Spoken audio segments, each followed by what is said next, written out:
لازم نفرق بين أمرين: الإثم والعقوبة ونزول العذاب، لأنه ممكن في حالات ما يأثم لكن يعمه العذاب، بس يعتبر العذاب في هذه الحالة كفارة. إذا كثر الخبث خلاص. فبعض الناس فقط بالإنكار القلبي. طيب الإنكار القلبي إيش يمنع؟ يمنع الإثم والعقوبة، لكن الهلاك ممكن ما يمنعه. فالمعصية لا تقعد بصاحبها عن إنكار المنكر، هذا الواجب.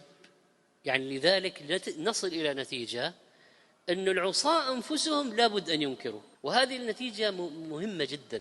يعني لابد أن ننشر المبدأ هذا: يا أيها الناس، حتى اللي عنده منكم شهوة وعنده معصية هو لازم ينكر على نفسه وعلى غيره. فماذا يجب إذن ختاما؟ والله يجب يا أخوان العودة إلى الله، تعلم دينه، معرفة المنكر أنه منكر، ومعرفة المعروف أنه معروف، وإقرار هذا والإكثار منه، والنهي عن ذاك ومحاربته، القيام لله بالحجة، الدعوة إلى الله، النصيحة في الدين، التغيير حتى ننجو.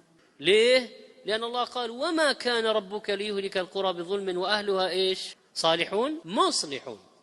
مصلحون، مصلح يصلح نفسه يصلح غيره، هذا هو الواجب، الإصلاح. ثم الاستغفار: وما كان الله معذبهم وهم يستغفرون، هذا أمان لأهل الأرض.